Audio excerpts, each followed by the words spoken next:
La aviación civil es una de las actividades más reguladas del mundo actualmente.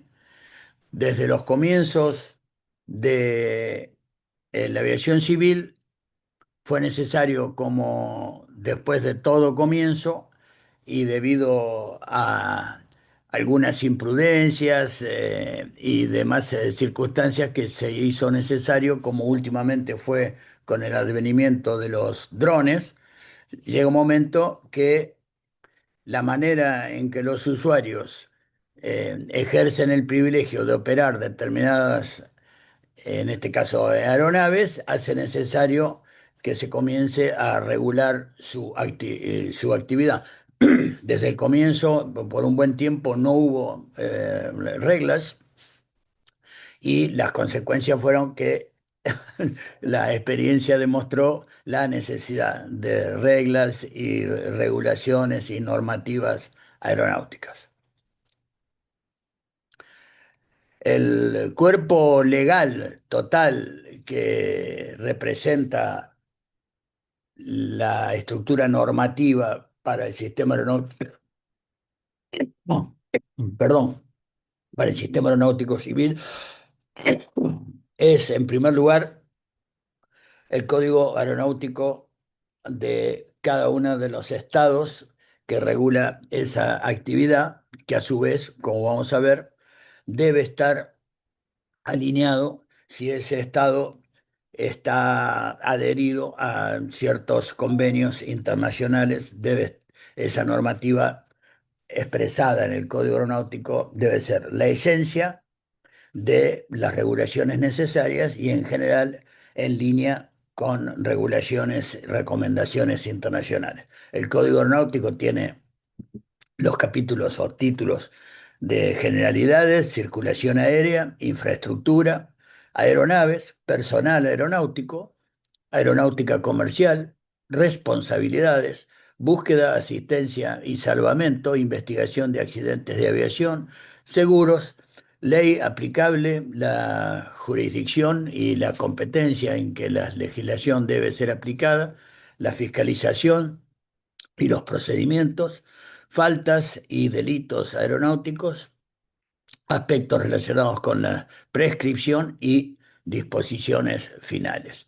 Esto no es para que ustedes, ninguno haya abogado especialista en derecho aeronáutico que se conozca de memoria el código, pero sí es importante que el aviador sepa que el instrumento madre y del cual se desprenden muchas, por no decir la totalidad, de las siguientes normativas aeronáuticas, tienen que tener empatía y obedecer, corresponderse a una disposición en el Código Aeronáutico, que es la ley de la República Argentina con respecto a esa determinada actividad.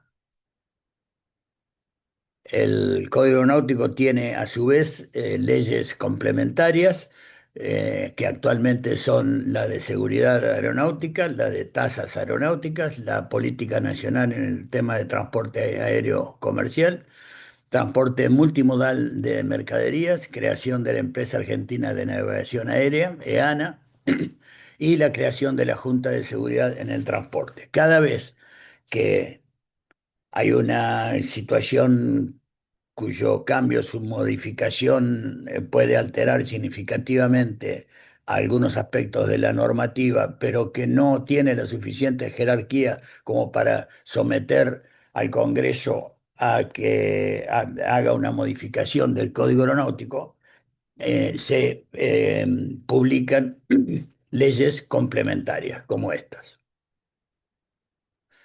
Por otro lado, como para tener una comprensión y una idea de los antecedentes de dónde viene, de cuál es el origen de la normativa en general que hoy tenemos en la República Argentina, nos deberíamos remontar a 1905, ocasión en donde la Federación Aeronáutica Internacional, con sede en Francia, es la primera organización que sigue vigente hoy en día, que otorga, por ejemplo, entre otras cosas, las licencias aeronáuticas con valor, con validez internacional.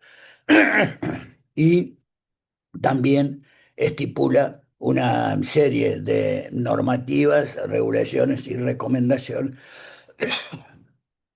para que los distintos estados adopten y se alineen con esa estructura. Posteriormente tuvo lugar la Comisión Internacional para la Navegación Aérea en 1919, momento en que también se originó IATA, la International Air Transport Association, la Asociación Internacional de Transporte Aéreo, que es la asociación dentro de la cual están nucleadas todas las líneas aéreas regulares del mundo.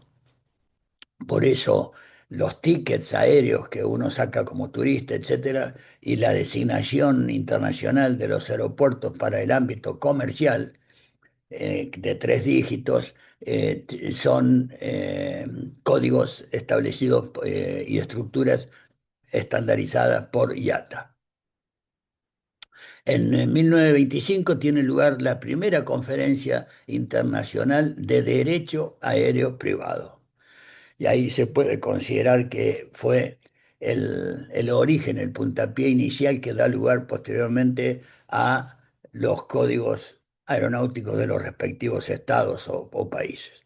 Posteriormente, en 1929, tiene lugar el Convenio de Varsovia, donde todos los estados convienen una serie convienen en respetar y adherir una serie de cuestiones relacionadas con la regulación. En 1923 aparece un convenio sobre daños causados por aeronaves extranjeras a terceros en superficie. Siempre estos sistemas han venido siendo reactivos después de determinados accidentes aéreos, donde con los aviones cada vez más grandes empezaron a ver como consecuencia de los accidentes daños a terceros en superficie. Ahí se determinó, bueno, esto va a tener que empezar a ser regulado. Y toda esta suma y combinación y experiencia acumulada de entidades, convenios, resultados de todas estas gestiones a través del tiempo, a través de aproximadamente 4 décadas. En 1944 tiene lugar la Convención Internacional de Aviación Civil, conocida como Convenio de Chicago, porque fue la ciudad en donde tuvo lugar y en donde a partir de esa convención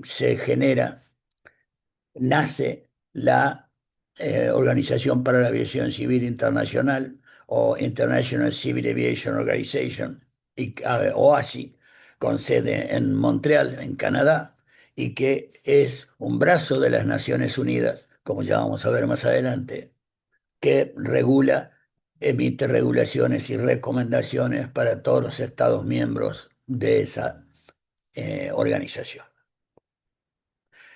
El Convenio de Aviación Civil Internacional, de lo conocido como Convención de Chicago en 1944, entonces da lugar a la OASI. Esta fotografía de la izquierda es el frente del edificio de la OASI en Montreal y emite un documento relacionado con las conclusiones y los acuerdos convenidos en esta convención.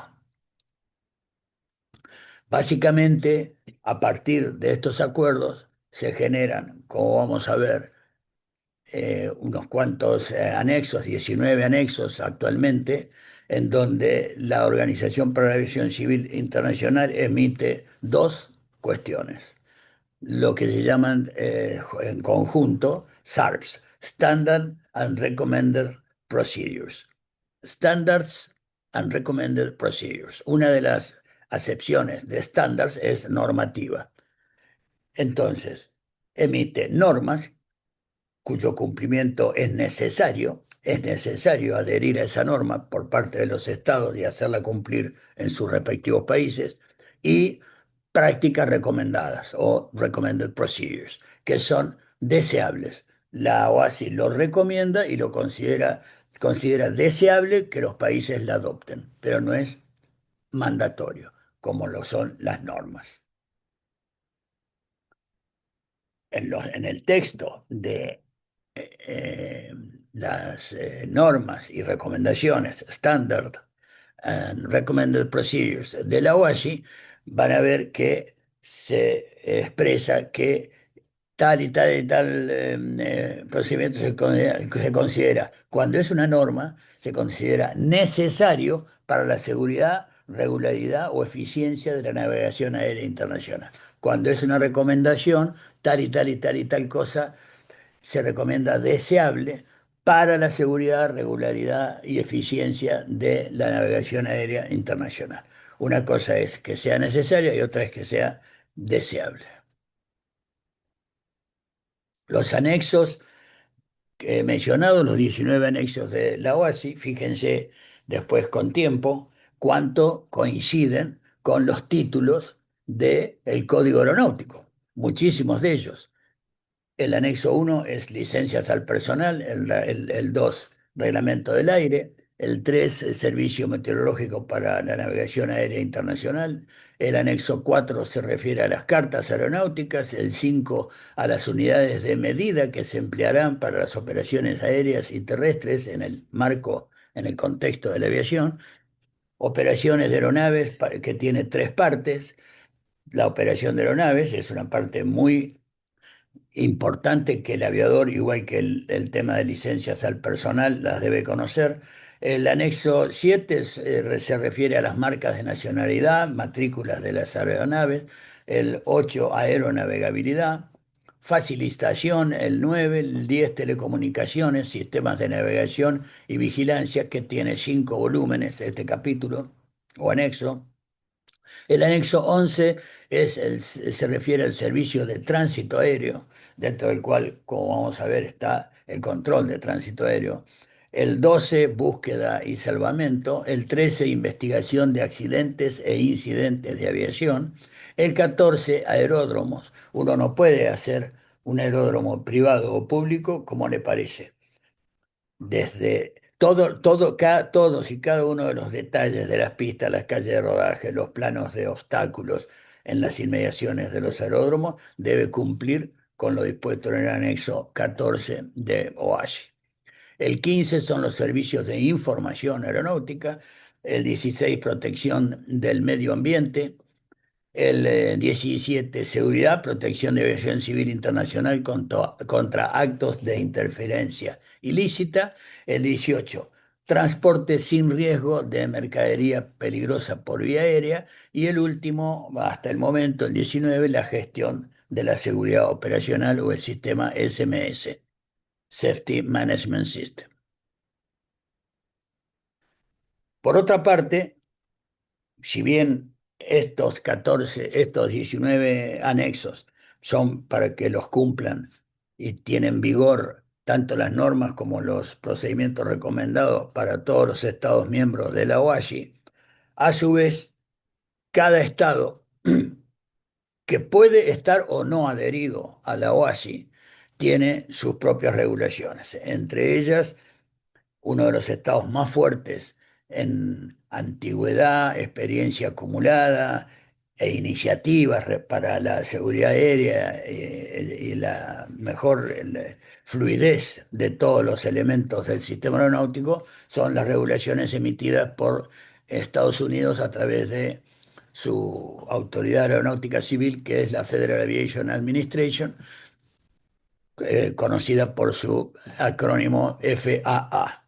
La Administración Federal de Aviación emite y modifica anualmente, publicando las normas FAR, que es el acrónimo de Federal Aviation Regulation, y el Aeronautical Information Manual.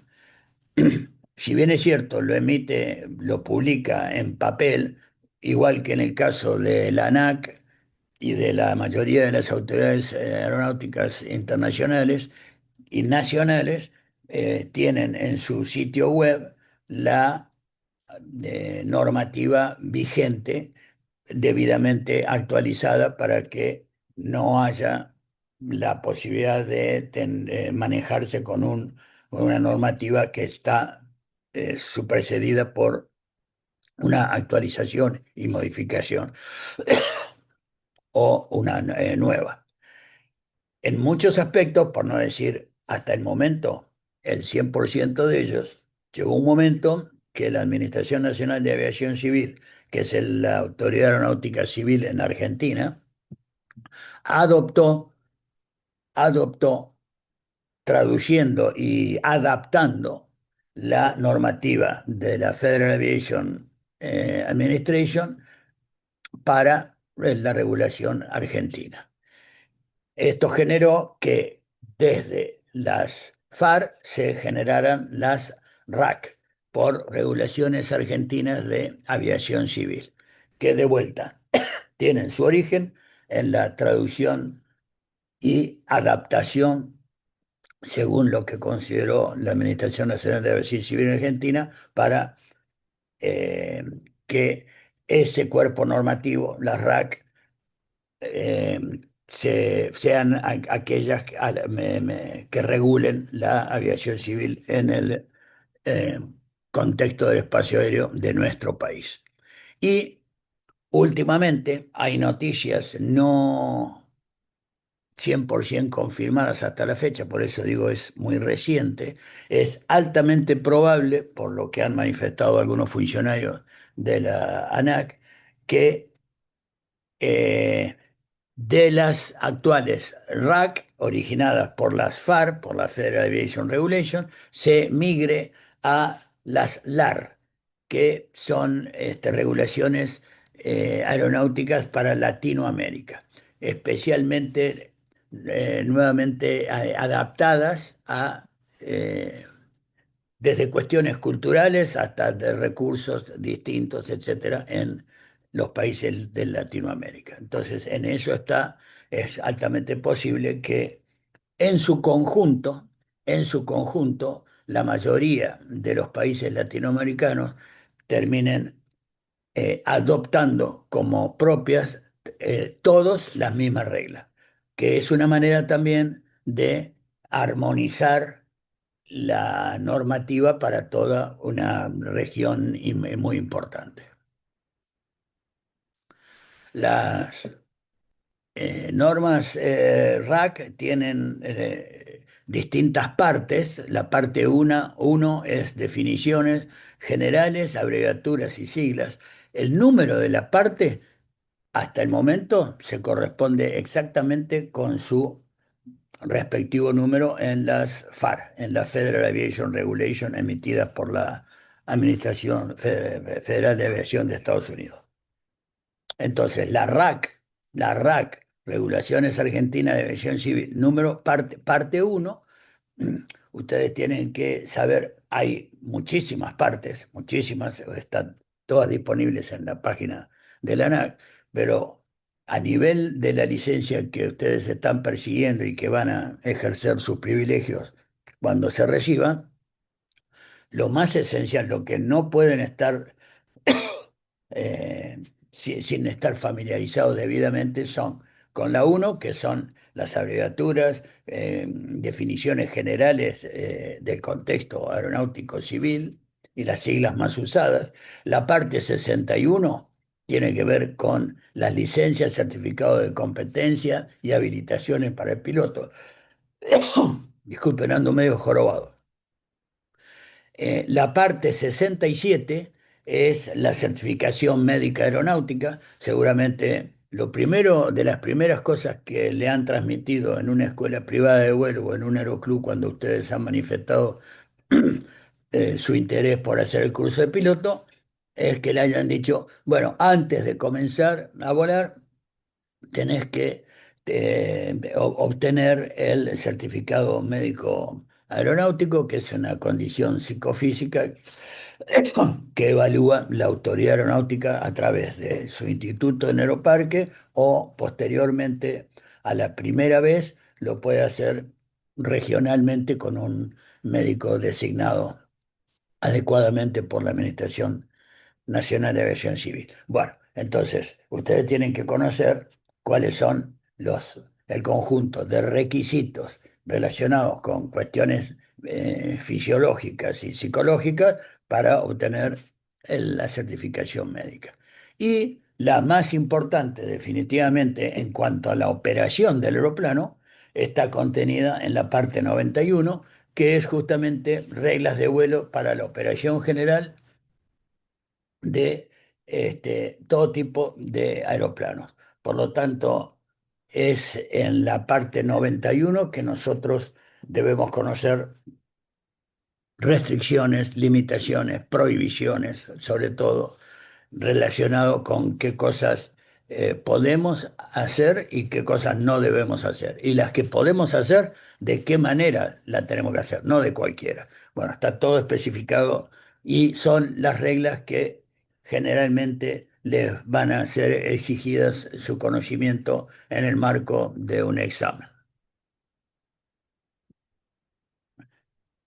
En tal sentido, yo he seleccionado como recomendación que, si bien es cierto todo lo que acabamos de decir es importante, que respecto a la parte 61 y a la 91, la parte 61 licencias del personal y la 91 operación general en vuelo, no dejen de repasar o cuando tengan un rato libre, aunque no, y no para que acordarse de memoria, sino que les quede el concepto de lo requerido en la RAC parte 61, la normativa número 60, 105, 109A y 115. Y de las parte 91, que es muy trascendente de vuelta para la operación de la aeronave, para la operación y el respeto por los espacios aéreos. Hay espacios aéreos que en determinadas condiciones no podemos operar y no lo podemos ignorar. De la parte 91, la 91.3, que es la definición de piloto al mando, nada menos, que se espera del piloto al mando, que también está en consistencia con el Código Aeronáutico, la normativa 3, 7, 10, 103, 105, 106, 113, 119, 151, 152, 156 y 159, como mínimo, esas no se le puede escapar la lectura. La 10, por ejemplo, es la documentación que hay que llevar a bordo. Y entonces es obligatorio llevar esa documentación a bordo de la aeronave y se lo van a preguntar en el examen, y si usted llega en su primer vuelo a Mar del Plata, las autoridades de Mar del Plata tienen todo el derecho y a la obligación de verificar que usted tiene la documentación en regla. Y no puede faltarle algo de todo lo estipulado. ¿Dónde está? En esta, en la 91.10, la parte 91.10. Entonces, por esas cuestiones que le digo que la selección de esta es de las normas que ustedes tienen que tener un conocimiento mínimo, y algunas cosas se van a tener que acordar de memoria. Háganse un apunte, un machete, sáquenle una foto, algo, para tenerlo presente.